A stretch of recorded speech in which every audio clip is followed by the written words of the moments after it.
রাবিয়া বসরি বলে, স্বামী হ্যাঁ, আমাকে কোনো কাজ আছে নি? এবার স্বামী বলেন, না তোমাকে কোনো কাজ নাই। এবার তিনি নামাজের মুসল্লার মধ্যে দাঁড়ায় যেতেন, সারা রাত তিনি নামাজে কাটাইয়া দিতেন। হঠাৎ করে নামাজ পড়তে পড়তে তাহাজ্জুদের নামাজের পরে একটা আওয়াজ ভেসে আসতো, আসসালাতু খায়রুম মিনান নাওম।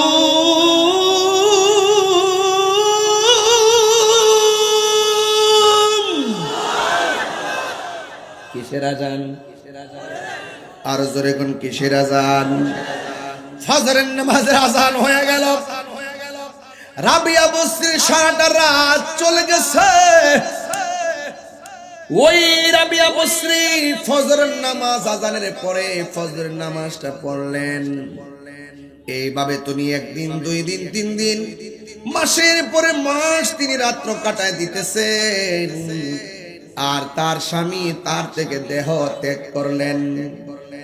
স্বামী যখন এই ধরাধাম দিকে চলে গেল, হঠাৎ করে একটা মনীষী, একটা সাধকের কানে খবর গেছে, এই বস্ত্রানগরীতে একটা মেয়ে আছে, এই মহিলাটা নামাজের জন্য পাগল, অথচ তার চেহারাটা বেশি ভালো না, ফেস কাটিংটাও বেশি ভালো না।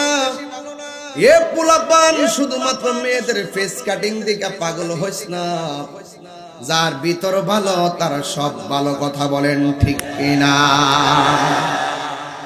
টাকা দেখা পাগল হয় না, টাকা আজকে আছে কালকে নাই। কথা বলেন ঠিক কিনা? চেহারা দেখা পাগল হয় না,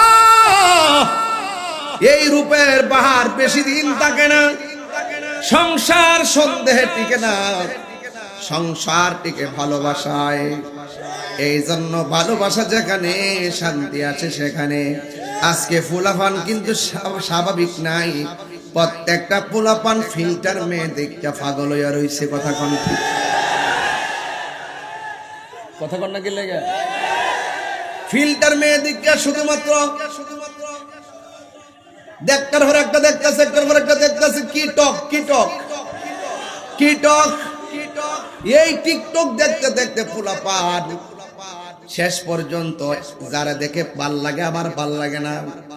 এই জন্য ফিল্টারের চেহারা দেখে পাগল হইও না, কারণ আল্লাহ রাব্বুল আলামিন কাহারো চেহারার দিকে তাকায় না। আল্লাহ রাব্বুল আলামিন কাহারো ড্রেসের দিকে তাকায় না। আল্লাহ রাব্বুল আলামিন তাকায় শুধুমাত্র বান্দার অন্তরের দিকে। এই জন্য যার অন্তর ভালা তার দুনিয়া ভালা, যার অন্তর ঠিক নাই তার কাছে দুনিয়াও ঠিক নাই। বাবা ঠিক কিনা? ফিল্টার মেয়ে দেখে পাগল হওয়া যাবে, টিকটকে মেয়ে দেখে পাগল হওয়া যাবে। ও বন্ধু, রাবিয়া বসরির চেহারাটা ভালো ছিল না, ফেস কাটিংও ভালো ছিল না, চেহারার কাটিং ভালো না, আবার চেহারার রংটাও কালো, টাকা পয়সা একদম নাই। কিন্তু স্বামীর ঘরে ইবাদত করতেছে। পাশের বাড়ির মেয়েটা ভালো হলে সমাজের মানুষ তারে ভালো বলে। কথা বলেন ঠিক কিনা? ওই রাবিয়া বসরির কাছে একটা সাধক আসছে। এ রাবিয়া, আপনি তো অনেক আল্লাহর প্রেমিকা, আমি আপনার কাছে এসেছি, আমি আপনাকে বিয়ে করতে চাই। আপনারা জবান খুলে কোন যেই সাধকটা বিয়ের প্রস্তাব দিতে এসেছে, এটা কি রূপের পাগল না গুণের পাগল? কথা কয় না, কথা কয় না। কিসের পাগল? গুণের পাগল। তার গুণটা কি? ভালো করে সাজতে পারতো নাকি? তার এক নম্বর গুণ হলো, ইমানদারের যে তিনটা গুণ আছে, একটা গুণ হলো ইমানদারে খাবে কম, দুই নম্বর গুণ হলো ইমানদারে কথা বলবে কম, তিন নম্বর ইমানদারের গুণ হলো ইমানদারে খাইবে কম। তার ইমানদারে খাবে কম, ঘুমাবে কম, কথা বলবে কম। আজকে দিকে তিনটা সবক নিয়ে বাড়িতে যান, একটা বছর পরে দেখবেন আপনি মাহফিলে আসলে, ওয়াজের মাহফিলে বসলে বাড়িতে যাইতে ভালো লাগবে না। ওয়াজের ভিতরে চোখের পানি ফালায়া কানবেন, কারণ আপনার দিলের মধ্যে মদিনাওয়ালার সিংহাসন জারি হয়ে যাবে। আমার জীবন মরণ সাজাবো মাদানী রঙে। মাদানী রঙে মানে কি? সব দেখেন ক্লিন শিপ করে রাখছে। ওই যে ক্লিন শিপ, একদম শিপ কইরা সাইয়ালাইছে। হ্যাঁ, আমার জীবন মরণ সাজাবো মাদানী রঙে। মাদানী রং মানে কি? সুন্নত দিয়া সাজাবো। জোরে কেন সুবহানাল্লাহ কন্যা। সেই রঙে রঙিনী হলে দেখেন, খেয়াল করেন আমার হাতের মধ্যে আছে না নাই? কোড আছে না নাই? পাগড়ি আছে না নাই? সব খুলে রেখে দিবে। সেই রঙে রঙিনী হলে এই দাড়িটা যদি রাখতে পারেন, সব খুলে রেখে দিলেও দাড়িটা কবরে যাবে। সেই রঙে রঙিনী হলে আল্লাহ রাসূল থাকবেন আপনার সঙ্গে। গজল তো বোঝেন না? আমার জীবন মরণ সাজাবো মাদানী রঙে। হে আমার যুবক, আজকের মাহফিল থেকে ওয়াদা করেন। তাহির হুজুর দুইটা কথা বইলা গেছে। এক নম্বর কথা হলো খাবে কম, দুই নম্বর ওয়াজ হলো ঘুমাবে কম, তিন নম্বর ওয়াজ হলো কথা বলবে কম। এই তিনটা জিনিস আমল করবেন। খাবার নিয়ে কোনোদিন প্রতিযোগিতা করবেন না। ভাত খাওয়ার সময় এক ভাগ পানি দিয়ে ভরাট করবেন, এক ভাগ ভাত দিয়ে ভরাট করবেন, আরেক ভাগ আপনি খালি রেখে দিবেন। দেখবেন ওই খালিটার কারণে হিংসা, বিদ্বেষ, লোভ, লালসা, ক্রোধ, অহংকার সব মাটির সঙ্গে মিশে যাবে। এই জন্য যুবক ভাইরা, দুই নম্বর হলো আজকে থেকে ওয়াদা করেন। তাহিরি হুজুর বলছে সেই রঙে রঙিন হলে আল্লাহ রাসূল থাকবেন আমার সঙ্গে। আমার জীবন মরণ সাজাবো মাদানী রঙে। আজকে থেকে ওয়াজ করেন, আগামী বছর যেন মাহফিল আইসা আমার সামনে বলতে পারেন, হুজুর একটা গজলের কারণে আমি মুখের দাড়ি রেখে দিয়েছি, এই দাড়িটা কাইটা মরণের সময় ধরে রাখবে না, কবরে চলে যাবে। কথা কোন ঠিক কিনা? এই জন্য রাবিয়া বসরির কাছে আইসা ওই সাধক আইসা ডাক দিয়া বলে, রাবিয়া আপনার স্বামী নাই, আমি আসছি আপনার বিয়ের প্রস্তাব নিয়ে। এখন আপনারা বলেন ওই সাধকে রূপের কারণে পাগল হয়েছে না গুণের কারণে পাগল হয়েছে? ওই রাবিয়া বসরিকে যিনি প্রস্তাব করেছেন ওনার নাম হলো হাসান বসরি। ওই হাসান বসরি একজন তাবি ছিলেন। উমর রাদিয়াল্লাহু তাআলা আনহুর খেলাফতকালে হযরত হাসান বসরি জন্মগ্রহণ করেন। আর ওসমান যুন্নুরাইনের শাহাদাতের সময় ওনার বয়স ছিল 14 বছর। জোরে জোরে কি সুবহানাল্লাহ বলা যাবে না? ওই হাসান বসরি হলো তাবি। ওই তাবি হাসান বসরি জিজ্ঞাসা করে, রাবিয়া আমি আপনাকে বিয়ে করব। ওই রাবিয়া ডাক দিয়ে বলে, হাসান রে, আপনি আমাকে বিয়ের জন্য প্রস্তাব করেছেন, আমি আপনাকে চারটা প্রশ্ন করব। এই চারটা প্রশ্নের উত্তর যদি আপনি দিতে পারেন তাইলে আপনার সঙ্গে আমি বিয়ে বন্ধনে আবদ্ধ হব। এবার হাসান বসরি মনে মনে কয়, আমিও তো বেলায়েতের কম পাওয়ারফুল না, আশা করি ইনশাআল্লাহ প্রশ্নের উত্তর আমি দিতে পারবো। ওই হাসান বসরিকে রাবিয়া বসরি ডাক দিয়ে বলে, ও হাসান, এক নম্বর প্রশ্ন হলো আপনি আমারে বলেন না আমি কি জান্নাতি না জাহান্নামী, এই উত্তরটা আমারে দিয়া দেন। জুরি জুরি কি আল্লাহু আকবার বলা যাবে না? আমার দয়াল নামে এত গমধু আমরা রে কইরাছে জাদু গো। সবাই বলেন, দেখা দিয়া কুলে নিয়া দেখ নিবাও মনের বেদনা, আমার মন হইয়াছে রে দেওয়ানা, বল মুর্শিদ নামে। যুবক বাইরে মুখ খোলেন, নামে খাইলে মধু ফুরায় না আমার মন হইয়াছে রে দেওয়াই তোমার পাইবার আসি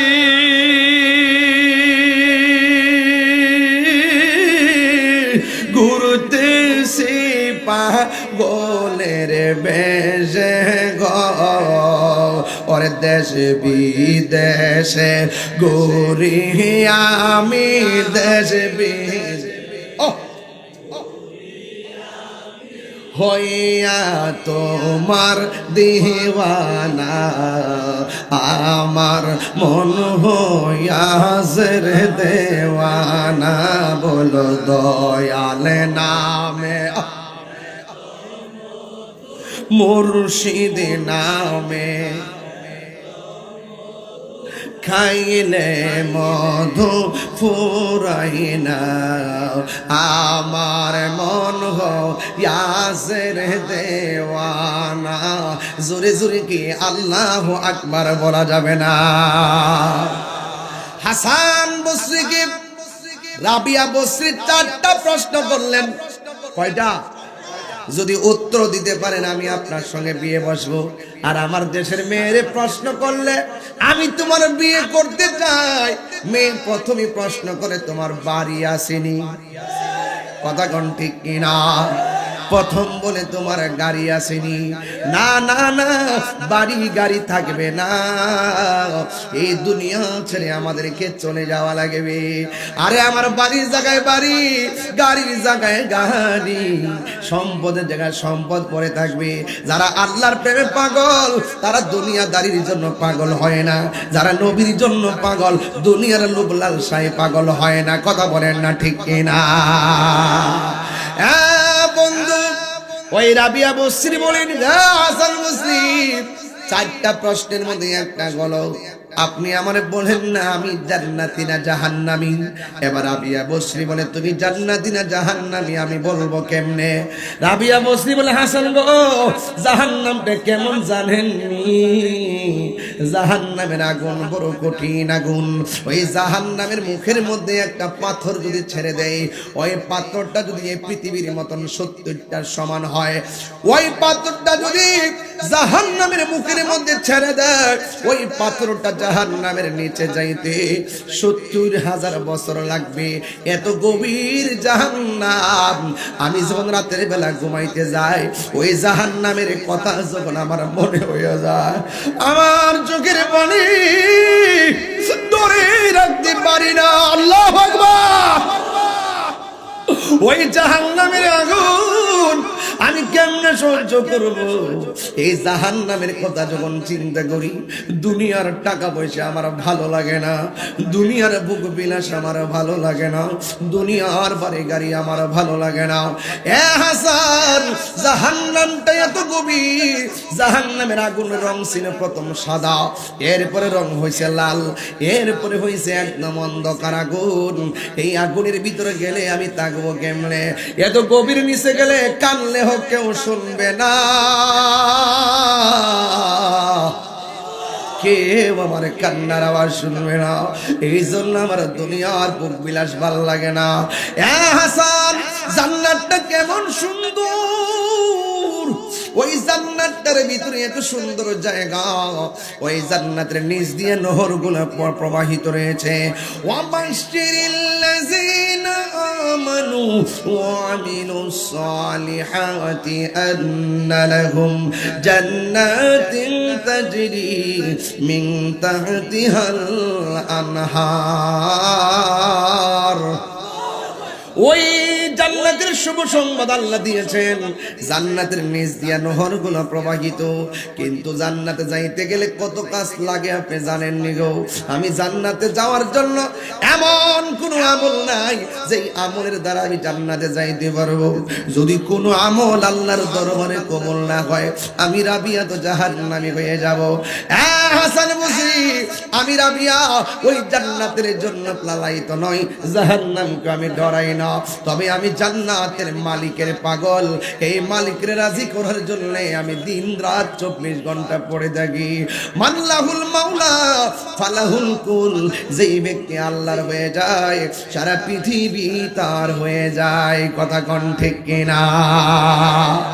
ওই রাবিয়া ডাক দিয়ে হাসান বসরি, আপনি জানেন না আমি জান্নাতি না জাহান্নামী? তাইলে আমি তো নিজেকে জাহান্নাম থেকে বাঁচার জন্য জান্নাতের আশা করে আল্লাহকে রাজি করার জন্য আমার দিন কাটে রাত কাটে। তাইলে বলুন তো আমি কেমনে বিয়ের পিড়িতে বসি? 2 নম্বর প্রশ্ন হলো, ও হাসান আপনি বলুন না হাসরের ময়দান যেদিন কায়েম হবে, যেই দিন মানুষ নিজের গ্রামে নিজেরা সাঁতার কাটবে, যেই দিন মানুষের পাপ পুণ্যের হিসাব দেওয়া হবে, হাসান বসরি আপনি আমাকে বলুন না যেই দিন আমার আল্লাহ নেকি বলিদান করবে, আমার ডান হাতে আমলনামা আসবে নাকি আমার বাম হাতে আমলনামা আসবে? ও হাসান গো, হাসরের ময়দানে মানুষ আল্লাহর কাছে আমলনামা চাইবে। ওই কঠিন মুসিবতের সময় মানুষের পেটের ভিতর থেকে হাত ঢুকাইয়া পিছন দিকটা বের করবে, ওই দিন আমার পিছনে আমলনামা দেওয়া হবে। আমার আমলনামাটা ডান হাতে আসবে না বাম হাতে আসবে। এই জন্য আমার রাবিয়ার ঘুমে ধরে না, আমার আল্লাহ আমার কোন হাতে আমলনামা দিবে? হাসান বসরি আমি আপনাকে এই প্রস্তাবে রাজি হইতে পারলাম না। এবার রাবিয়া বসে 3 নম্বর প্রশ্ন করতেছেন, এ হাসান হাসরের ময়দানে মিজানের পাল্লা ওজন করা হবে, কার নেকের পাল্লা বাড়ি হলে সে জান্নাতে যাইতে পারবে, বদরের পাল্লা বাড়ি হলে সে জাহান্নামে চলে যাবে। এ হাসান আপনি আমাকে বলুন না আমার হাসরের ময়দানে মিজানের পাল্লাটা নেক দিয়া পরিপূর্ণ হবে না বদ দিয়া পরিপূর্ণ হবে? এ হাসান গো আপনি আমাকে বলে দেন না। এই কথা বলার পরে হাসান বসরি বলে, তোমার আমলনামা ডান হাতে আসবে নাকি বাম হাতে আসবে আমি সেটা বলবো কেমনে? আমি তো বলতে পারবো না। আমার মুর্শিদি নিল আমার মন কারিয়া, বলে না আমার দয়াল নিল আমার মন কারিয়া।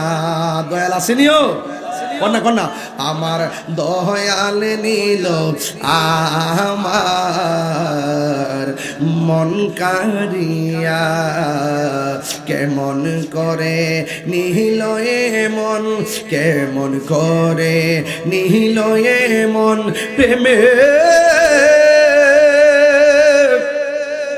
এরি ডাকি দিয়া গো, আমার মুর্শিদি নিল আমার মন কারিয়া। মুর্শিদ